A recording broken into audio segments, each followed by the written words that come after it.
ko sa inyo kung ano po yung mga napamili ko sa Costco. So, naka 13,882 lang po ako. So, ito po siya. Hindi ko sinama iba kasi, nag-isang resibo lang kami sa mga kasama ko. Iba kasi dito sa mga kasama ko to. So, ito po yung aming akin pong napamili. Yan, shampoo, Dove, 2.2 kilogram. And yung conditioner, 2.2 kilogram sa halagang 1,268 po. Actually, makakatipid na kayo kasi malaki na siya. Pag bumili kayo doon, mura. Kaya bibili kayo sa mga malapit sa market. Dito marami naman kayong bibilhin. Siguro, mas much better mag-Costco na lang kayo. And, ito, H&S, para itong Head and Shoulders sa Pilipinas. Scalp Care. Wala kasi yung green eh. Yung green, yun yung anti-dandruff. Eh, meron dito Scalp Care. Nakita ko, yun lang eh. Isang kulay yung nakita ko. So, ito po. Bumili po ako ng white soap. Cow soap. Ang tatak niya. Cow soap white. 699 for 12. 699 for 12 pieces na po siya. 3, 6, 9, 12. Yan, 699 yen. And, bumili po ako ng Kleenex tissue. So, dito kasi sa dito sa bibili dito. Pero sabi nila nasa 300. Ang isang ganito pag bumili ka is nasa 300 plus. Pero mga 350 something ganyan. Eh, bumili na ako kasi nasa, lang siya, 598. 598, ito na siya, 10 piraso. So, yun. Kahit paano nakamura naman din. And, ito, sinapay. 2, 4, 6, ano na, hotdog bag. Sa halagang 158. 158.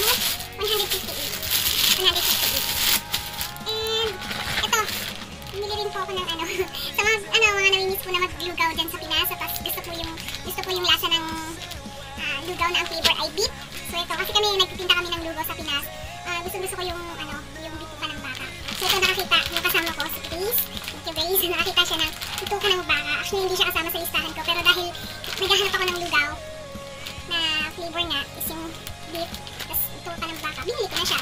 So 1.5 kilograms, nasa 1,698 po siya. Ayan. 1,698. And, ito po, saging. Malaki yung saging nila doon. Ang halaga po niya, Del Monte po yung tatak. And, ang halaga niya po ay 238. So, ilan siya? 2, 4, 6, 8. 8 piraso po siya. Malalaki naman siya. And, yung Del Monte dyan sa my store, mahal eh. Siguro nasa 100 or 198 siya, 4 na piraso. So, ito, 298. Nasa na siya? 8 piraso. Kasi ito, papasalubong sa Pinas, chocolate. Ang dami niya, hindi ko alam kung ano siya, pero ang kilo niya is 1.5 kg. Sweets po ang tatak niya. So, 1,798. Kapag pinag-break mo naman siya sa Pinas, kalahatiin nyo lang yun. Kung 1,798, di 1.8 din yun, 900 pesos siya sa Pilipinas. Tapos ito, nabili ko lang siya ng 889. Chocolate siya. Hindi nasulat na. 840 grams siya. So, ang dami na. Tapos ito, repolyo, bumili na ako kasi 159 siya. Pag binili mo siya sa Bongkado, dito malapit sa store sa amin, is 199 siya. So, nakaless ako ng 40 yen. And, ito hanggang malalaki na ang sarap niya. Nasa siyang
magpapamember. So, pwede ka po magsama ng isang kaibigan kapag magka-Costco. Hindi po pwedeng marami sa isang card. So, good for 2 lang siya. Dun sa may-ari ng card at yung isasama nung may-ari ng card. Dati daw po, yun po ay good for 3 sa may-ari ng card at yung isasamang dalawa ng may-ari ng card. So, ngayon ginawa na lang po siyang dalawa. Tapos po, pangalawa, magdadala po kayo ng mask. Magsusuot po kayo kasi po baka po masita at hindi po mapapasok sa loob dahil syempre, COVID po ngayon para iwas. So, marami po kasing tao. Hindi ganun na kakaroon ng social distancing. So, kailangan po natin magsuot ng mask. Yun lang, baka hindi po kayo mapapasok. Pangatlo po, pupunta po kayo ng Costco. Magdala po kayo, lalo na kung marami po kayong bibilhin, magdala po kayo ng shopping bag. Kasi po wala po sila dong plastic, wala rin po silang box doon. Pero pwede po kayong magpa-box at ipa-deliver sa inyo, sa bahay ninyo. Kaya na nangyari sa amin, may dala kaming sasakyan, pero wala kaming dalang, ako talaga as in, walang dalang shopping bag. So, yung dami kong nabili, wala kong nalagyan, buti na lang po ay nandyan po ang aking mga kaibigan para sumaran ako. Tinulungan po nila ako, napakabait po nila.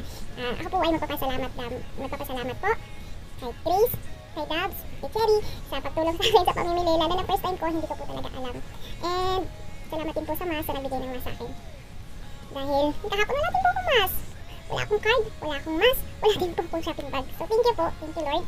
Dahil nandyan sila to support me. So patulungan ako. So nakakatuwa po. Salamat po ng maraming napakagandang adventure sa buhay ko yun. So yun po ang aking tip. Kapag marami po kayong dadalhin, bibilhin, ay magdala po kayo ng shopping bag. Ngayon, meron naman din po silang pa-deliver. So ang bilang po ata nila tinatanggap is yung mga pagkain na madaling ma-expire. Halimbawa, ang mga prutas, gulay, ganyan. Kasi 3 days siya bago dumating sa bahay ninyo. Mula dun sa pagkapili ninyo. Ayun lamang po yung aking tip sa inyo. Maraming salamat po. Thank you for watching my video.